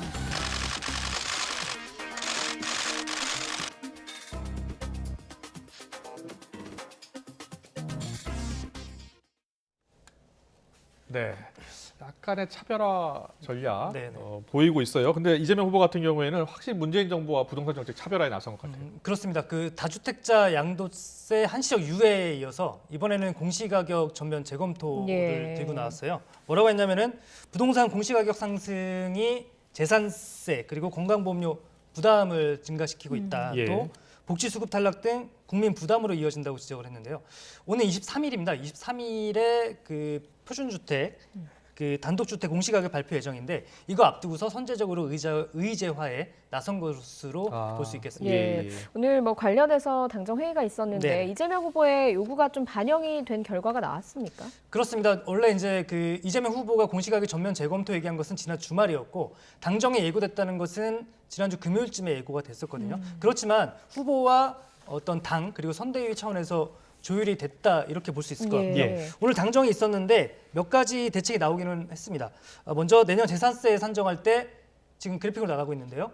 보유세에 올해 공시가격을 적용을 검토하기로 했습니다. 그러니까 지난해보다 올해 이제 더 가격이 올랐기 때문에 네. 그렇죠. 그러니까 내년에 더 오를 걸로 예상되기 때문에 올해 공시가격을 적용하면은 보유세 부담이 그만큼 낮아지게 될 테고요. 또 1가구 1주택자 보유세 상한 조정 방안도 검토하기로 했습니다. 또 고령자 같은 경우에는 종부세 납부의 일시 유예도 함께 검토하겠다고 당정 회의 뒤에 민주당에서는 밝혔습니다. 그렇군요. 네. 근데 정부와의 앞으로의 협의 과정, 특히 청와대가요. 네.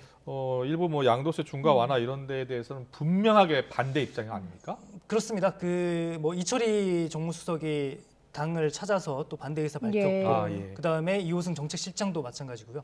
그러니까 이재명 후보 입장에서는 일단 부동산 정책과 관련해서는 크게 이제 양도세 일시 완화와 공시가격 전면 재검토를 들고 나왔는데 양도세 완화 일시 완화입니다. 다주택자고요.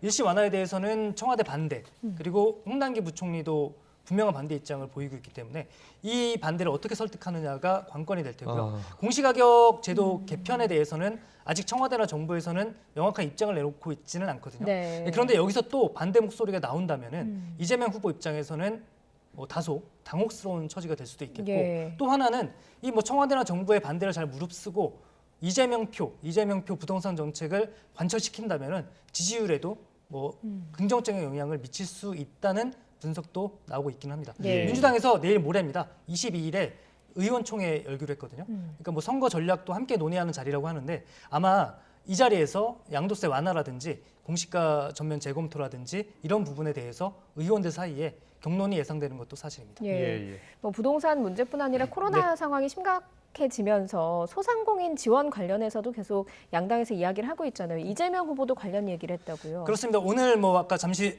영상으로 나갔지만 오늘 아침에 보육정책 발표했고 또 자영업자와 소상공인들을 위한 공약을 발표했습니다. 그러니까 소상공인 고정비 지원하겠다. 그리고 신용 대사면 또 지역화폐 50조 원 발행하겠다고 약속을 했고요. 또 이 과정에서 기자들과 질의응답이 있었는데 손실보상 지원에 대해서는 야당을 향해서 굉장히 강도 높게 비판하기도 했습니다. 예. 들어보겠습니다.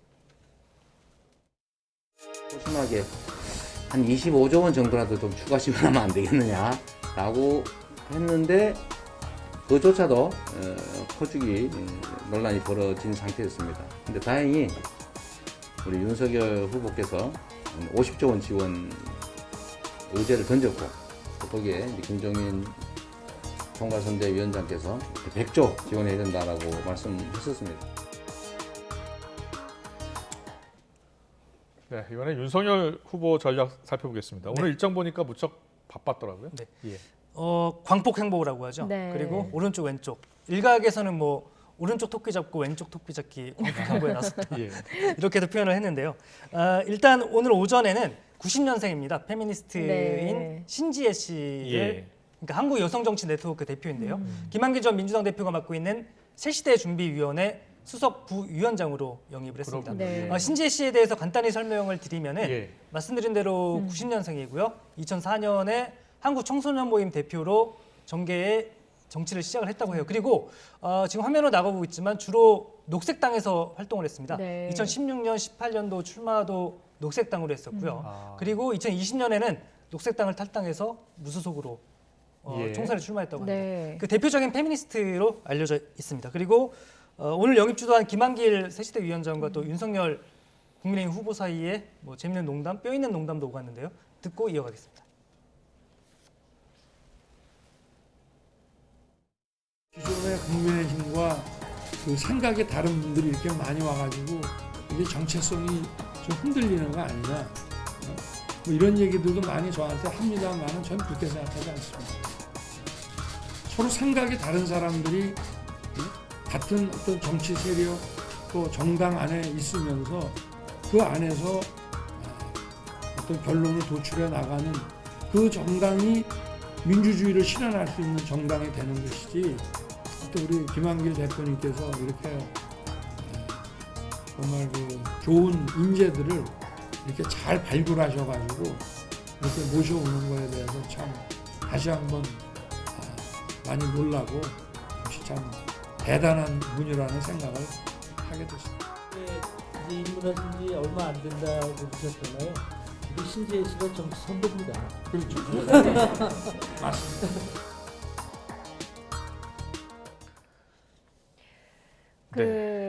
지금 윤석열 후보 같은 경우는 당내에서 메머드급 선대위, 뭐 파열음 이런 얘기가 계속해서 나오고 있잖아요. 그 신재희 씨 영입을 두고는 그렇습니다. 이준석 대표가 언뜻 페미니스트 관련 설전도 했었고요. 그래서 반대했을 것 같은데 반대를 안 했다라는 소식이 들려오더라고요. 네, 반대하지는 않았다고 하고요. 말씀하신 대로 신재희 씨 영입과 관련해서는 이준석 대표와 어떻게 조합을 이룰 것인지도 약간 관전 포인트, 관건이 될 것으로 보입니다. 그러니까 신재 씨 영입은 이제 뭐 2030 여성 표심 노린 것으로 볼 수 있겠고요. 다만 그렇게 이제 외연 확장을 하는 거는 도움이 될 수 있겠고요.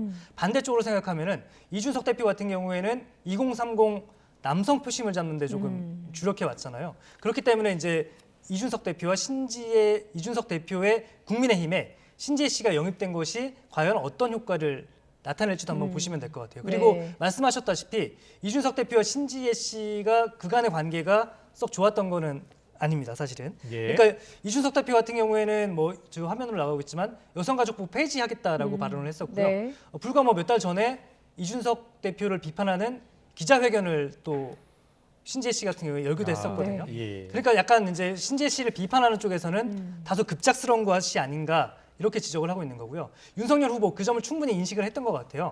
그러니까 생각이 다르다고 극한 투쟁을 하면은 국민들이 외면을 한다. 이렇게 좀 둘 사이를 좀 중재해 보려고 하는 그런 발언을 하기도 했거든요. 이준석 대표 같은 경우에는 김한길 위원장에게 연락을 받았다고 해요. 그리고 크게 반대하지는 않았다고 하고요. 다만 한 가지 조건을 내세우기는 했습니다. 당의 전체적인 방향과 배제되거나 배치된다면은 자기가 그러니까 자제 요청을 할 수밖에 없다라고 이야기를 했다고 하는데요. 이준석 대표의 발언 들어보겠습니다. 김한길 대표께서 저에게 그 사안에 대해 가지고 주말 중에 문의를 해오신 바가 있습니다. 그래서 저는 새시대위원회에서 하는 일은 김한길 대표님의 의사를 존중하겠다.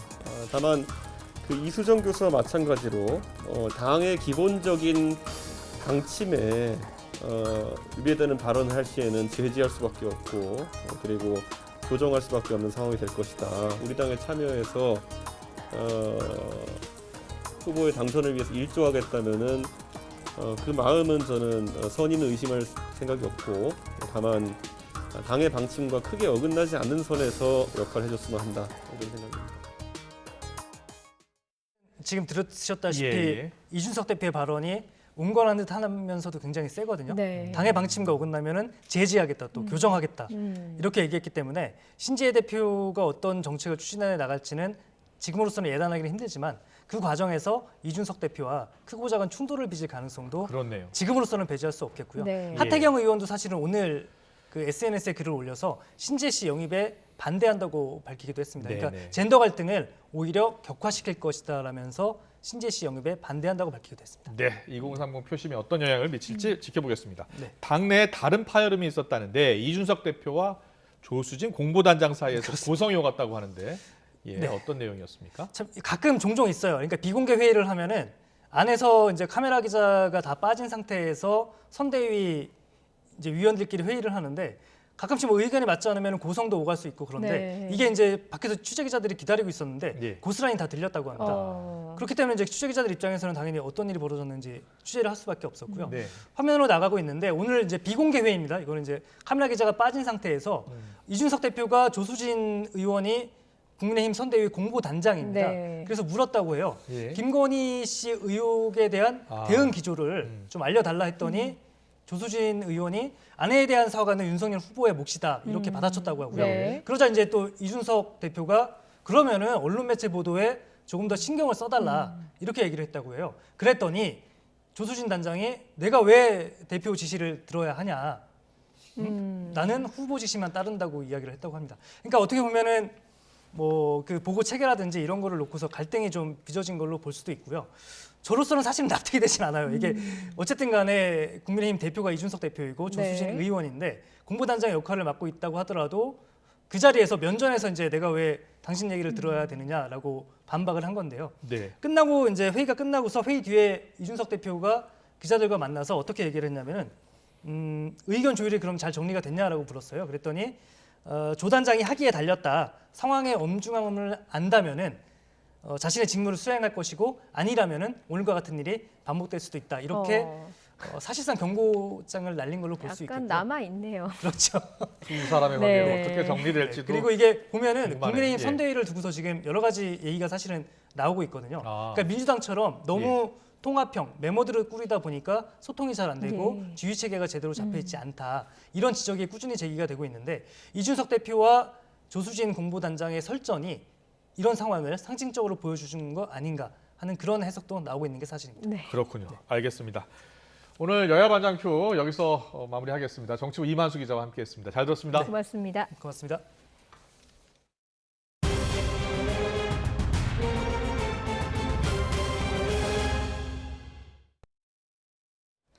화이자와 모더나 백신이 아닌 다른 백신의 경우엔 비록 중증 예방 효과는 있더라도 오미크론 변이의 감염 자체를 막지 못한다고 뉴욕타임즈가 보도했습니다. 또 현재 사용되는 일부 항체 치료제가 오미크론 변이에는 효과가 없는 것으로 나타나기도 했습니다. 이동환 기자입니다.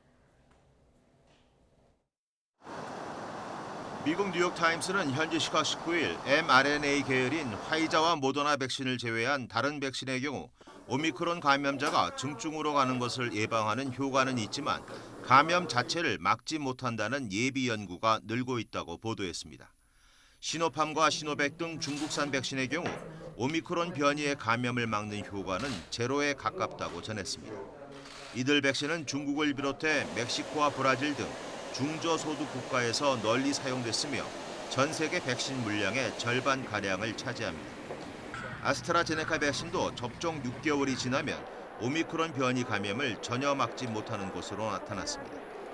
인도에서는 90%가 이 백신을 맞았고 세계 백신 공급 프로그램인 코백스를 통해 아프리카에 6,700만 회분이 보급됐습니다. 러시아의 스푸트니크 백신 또한 오미크론 변이에 대한 방어력이 매우 낮을 것으로 연구자들은 보고 있습니다. 1회 접종 방식으로 아프리카에서 수요가 급증한 얀센 백신 역시 오미크론 감염을 막을 능력이 거의 없다고 할 정도로 예방 효과가 미미했습니다. mRNA 신기술이 적용된 화이자와 모더나의 백신만이 모든 변이에 일관된 감염 예방 효과를 보이고 있다고 뉴욕타임스는 전했습니다. 이런 가운데 현재 사용 중인 코로나19 항체 치료제 일부가 오미크론 변이에는 효과가 크게 떨어지는 것으로 나타났습니다. 오미크론 변이의 스파이크 단백질 돌연 변이가 리제네논과 릴리 등 인공항체의 효능을 무력화시켰기 때문입니다. 제약사들은 오미크론 변이에 대응할 새 항체 치료제 개발에 즉각 착수했지만 생산까지 수개월이 필요할 것으로 예상됩니다. YTN 이동원입니다. 네, 전 세계 지금 오미크론 변이 바이러스로 비상이죠. 유럽 같은 경우에는 5차 대유행으로 다시 봉쇄가 시작됐고 미국도 최근 확진자 수가 2배 넘게 늘면서 병상도 부족한 상황입니다. 미국이 혹독한 겨울을 보낼 수 있다는 경고도 나오고 있습니다. 김은경 LA 리포터 화상으로 연결해서 미국 상황 직접 들어보겠습니다. 리포터님 나와 계시죠? 네, LA입니다. 네, 미국도 최근 오미크론 변이 바이러스로 인해 비상이라고 들었습니다. 확진자 수가 얼마나 늘고 있는 겁니까? 네, 미국은 현재 지난 2주일 동안 무려 40%나 확진자가 급증했습니다. 지금 상황이 가장 심각한 뉴욕주는 22,200명의 신규 확진자가 나오면서 역대 최대치를 기록했습니다. 또 전국적으로는 최근 일주일 평균 하루 신규 확진자가 12만 8천 명을 넘어섰고요. 또 사망자는 1,300명에 육박하고 있는 것으로 조사됐습니다. 예, 뭐 백신 접종 진행되면서 좀 나아지고 있는가 했던 상황이 역대 최고치를 찍었다고 하니까 참 걱정인데 이렇다 보니까 재택근무, 원격 수업 이런 것들이 많이 늘고 있다고 들었거든요. 네, 그렇습니다. 이처럼 확진자가 크게 늘어나면서 구글과 애플 등의 대기업들은 이 직원들의 사무실 복귀 시점을 일단 무기한으로 연기를 했습니다. 또 CNN 역시 비필수 인력의 재택근무를 다시 결정을 했는데요. 오미크론 확산 전에는 내년 3월쯤 이 사무실로 복귀할 예정이었던 대다수의 회사들이 이제는 이처럼 잠정적으로 무기한 연기한 곳들이 많습니다. 또 이 최근에 사무실로 복귀한 곳도 상당수인데요. 다시 재택근무로 전환하는 곳들도 많고요. 학교들 역시 비대면 원격 수업과 또 온라인 시험 등으로 다시 전환하고 있는 추세입니다. 네, 역대 최고치의 환자가 나오는 도시가 늘고 있다고 하셨는데 미국 같은 경우에는 이 오미크론 변이 감염 환자 수가 전체 환자에서 얼마나 차지하고 있습니까? 네, 현재까지는 이 전국적으로 전체 코로나 환자의 3% 정도를 차지하고 있는 것으로 집계가 예. 됐습니다. 하지만 오미크론이 특히 빠르게 번지고 있는 뉴욕주와 뉴저지주에서는 전체 확진자의 13%를 넘는 것으로 추산되고 있습니다. 예. 뭐 전체의 3%, 또 확진자가 늘고 있는 곳들은 더 많을 수도 있다라고 하는데 백신 맞으면 중증 예방 효과가 있는 걸로 알려져 있습니다만 돌파 감염이 많다고 들었거든요. 미국에 있는 전문가들은 어떻게 보고 있습니까? 네, 현재 앤서니 파우치 국립 알레르기 전염병 연구소 소장은 오늘 여러 매체와 인터뷰를 가졌는데요. 이 백신 접종자 사이에서 돌파 감염은 의심의 여지가 없다, 이렇게 말을 했습니다.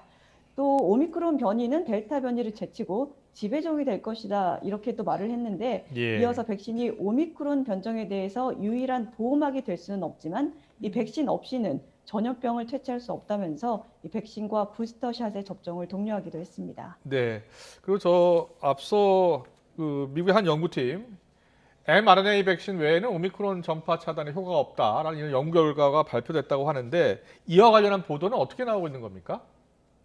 네, 오늘 뉴욕타임스에서 대대적으로 보도를 했는데요. 이 뉴욕타임스에서 파이자나 모더나를 제외한 아스트라제네카, 또 존슨앤존슨, 또 중국과 러시아산 백신 등이 오미크론으로부터 보호하지 못한다는 연구 결과가 속속 나오고 있다, 이렇게 보도를 했습니다. 또 한편으로는 이 연구 관계자들이 이 mRNA 백신이 아니라 하더라도 오미크론 변이가 심각한 중증으로 발전하는 것을 막아주기 때문에 감염 예방보다는 이 중증화 예방에 방점을 두고 백신 접종을 실시해야 한다, 또 이렇게 강조하고 있습니다. 예, 백신이 결국에는 오미크론에 대해서는 좀 전파력을 차단하는 데는 약할 수 있다라는 그런 예측들이 많이 나오고 있는데 국내에서도 오미크론이 한두 달 안에 우세종이 될 것이다라는 얘기가 나오고 있거든요. 미국에서는 어떻게 보고 있습니까?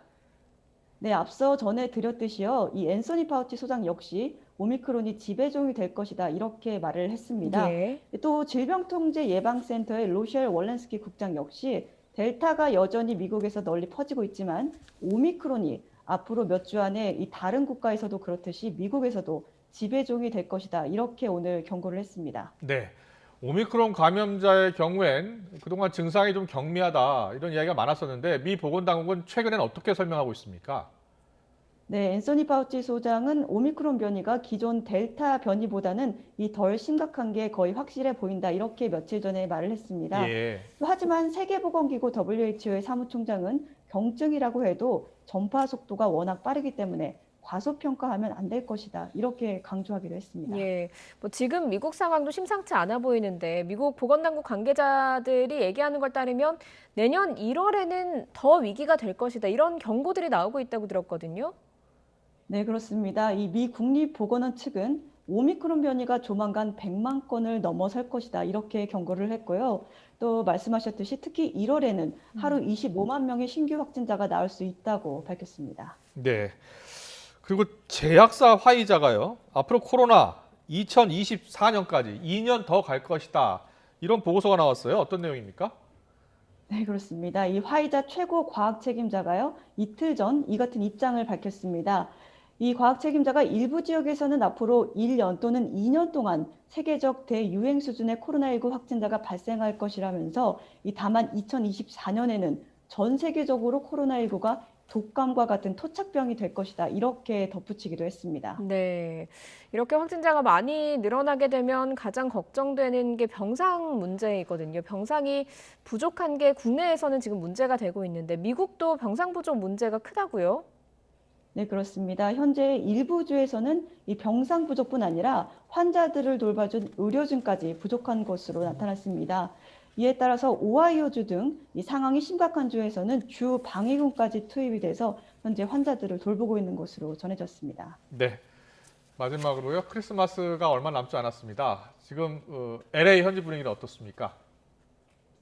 네, 추수감사절이었던 이 지난달 말까지만 해도요, 이 여행객들이 코로나 이전 수준까지 늘어났다는 보도를 봤습니다. 네. 크리스마스를 앞두고는 이 다른 분위기가 연출될 것 같습니다. 현재 스포츠 경기들도 줄줄이 취소되고 있고 또 공연이나 각종 모임들 역시 취소되고 있는 분위기입니다. 크리스마스에는 이 가족 단위로 소수 사람들만 모여서 이 조용한 연말 분위기가 연출될 것으로 보입니다. 네. 전 세계적으로 오미크론 변이 때문에 비상에 걸린 상황입니다. 김은경 리포터도 건강 조심하시고요. 오늘 말씀 잘 들었습니다. 고맙습니다. 네, 고맙습니다.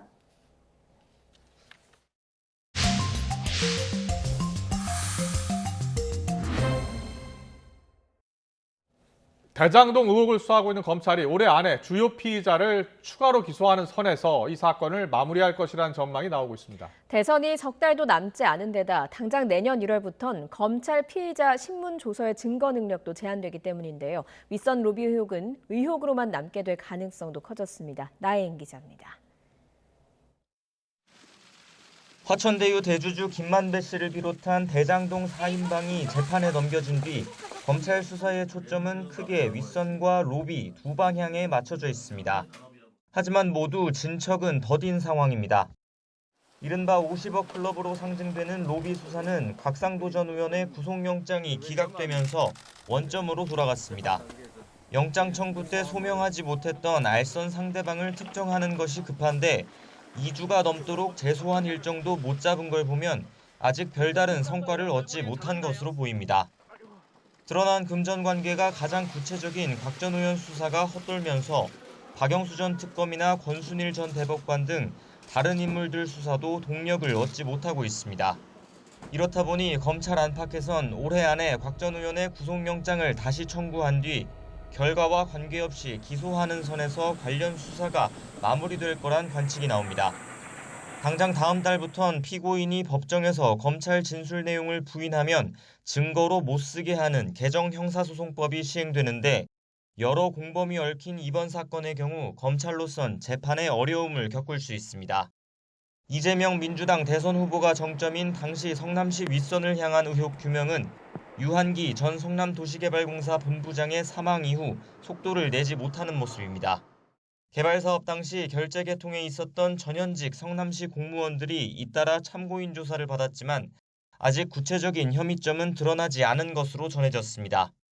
이와 별도로 검찰은 최근 화천대유 일당의 범죄 수익을 환수하고자 차명 또는 은닉재산이 있는지도 찾고 있는 것으로 알려졌습니다. 대선이 80일도 남지 않은 상황에서 국민적 관심이 쏠린 윗선 로비 의혹의 실체는 밝히지 못하고 흐지부지 되는 게 아니냐는 어두운 전망이 나오고 있습니다. YTN 나혜인입니다. 이재용 삼성전자 부회장이 해외 조세회피처에 페이퍼 컴퍼니를 세웠다는 의혹에 대해 경찰이 수사에 나섰습니다. 서울경찰청 금융범죄수사대는 재산국외 도피와 조세포탈 등의 혐의로 고발된 이 부회장 사건을 서울중앙지검에서 넘겨받아 지난달 17일 고발인 조사를 진행했다고 밝혔습니다. 앞서 뉴스타파는 지난 10월 이 부회장이 스위스은행에 계좌를 개설하기 위해 조세회피처인 영국형 버진아일랜드에 페이퍼 컴퍼니를 차명으로 차렸다는 의혹을 제기했습니다. 트럭에 치여 다친 행인을 각자 퇴근 중이던 구급대원 2명이 응급처치한 사실이 뒤늦게 알려졌습니다. 소방에 따르면 지난 15일 오전 9시쯤 전북 전주시 호성내 거리에서 횡단보도를 건너던 56살 여성 A씨가 트럭에 치였습니다. 당시에 퇴근 중이던 이진 대원과 박진주 대원은 각각 다른 장소에서 이 사고를 목격하고 응급처치에 나섰습니다. A씨는 이들 구급대원의 신속한 대응으로 생명에는 지장이 없는 것으로 전해졌습니다. 전국 각지를 돌며 차량들을 훔친 뒤에 불법 레이싱까지 벌인 고등학생이 경찰에 붙잡혔습니다. 천안 서북경찰서는 상습 절도 등의 혐의로 16살 고등학생 A군을 구속해 수사하고 있다고 밝혔습니다. A군은 지난달 가출한 뒤 서울, 경기, 대전, 충남 등 전국 각지를 떠돌며 차량 9대와 오토바이 1대를 훔치고 차 안에 있는 금품을 15차례 턴 것으로 조사됐습니다. 대전 유성경찰서는 폭행 혐의로 입건된 도쿄올림픽 체조 금메달리스트 신재환 씨를 어제 불러서 조사했다고 밝혔습니다. 신 씨는 지난 15일 새벽 1시쯤 대전 반석동에 있는 도로에서 택시기사를 폭행한 혐의를 받고 있습니다. 경찰 조사에서 신 씨는 폭행 혐의를 인정한 것으로 전해졌습니다. 슈퍼 태풍 라이가 필리핀을 휩쓸고 지나가면서 사망자가 200명을 넘어섰습니다. 로이터와 AFP통신은 필리핀 경찰 당국을 인용해 태풍 라이로 인해 지금까지 208명이 숨진 것으로 집계됐다고 전했습니다. 유명 관광지인 보홀에서 74명이 숨져 가장 많은 사망자가 나왔고 239명이 다치고 52명이 실종됐으며 30만 명이 집을 떠나 대피했습니다. 오늘에 이어 내일도 종일 예년 기온을 크게 웃돌면서 포근하겠습니다. 내일 서울 아침 기온 4도로 오늘보다 5도가량 높겠고 한낮에도 8도까지 오르는 등 큰 추위는 없겠습니다. 다만 내일 오전까지 중부 내륙을 중심으로 짙은 안개가 끼겠고 이에 따라 이슬비가 내리거나 산간에는 눈이 날리는 곳이 있겠습니다. 또 중국발 스모그의 영향으로 전국 대부분 지역의 초미세먼지 농도가 나쁨 수준을 보이겠습니다. 외출하실 때는 반드시 미세먼지용 마스크를 착용해 주시기 바랍니다. 내일 아침 기온 오늘보다 2에서 4도가량 높겠습니다. 내일 서울 아침 기온 4도, 대전과 광주는 3도가 예상되고요. 낮 기온도 오늘과 비슷하거나 조금 높겠습니다. 내일 낮 기온 서울 8도, 대전 12도, 부산은 15도가 예상됩니다. 당분간 온화한 날씨가 이어지겠지만 성탄절인 주말에는 서울의 아침 기온이 영하 8도까지 떨어지는 등 강력한 성탄 한파가 찾아올 전망입니다. 지금까지 날씨 정보였습니다. 네, 이어서 저녁 종합 뉴스 이브닝 뉴스가 방송됩니다. 시청해주신 여러분 고맙습니다.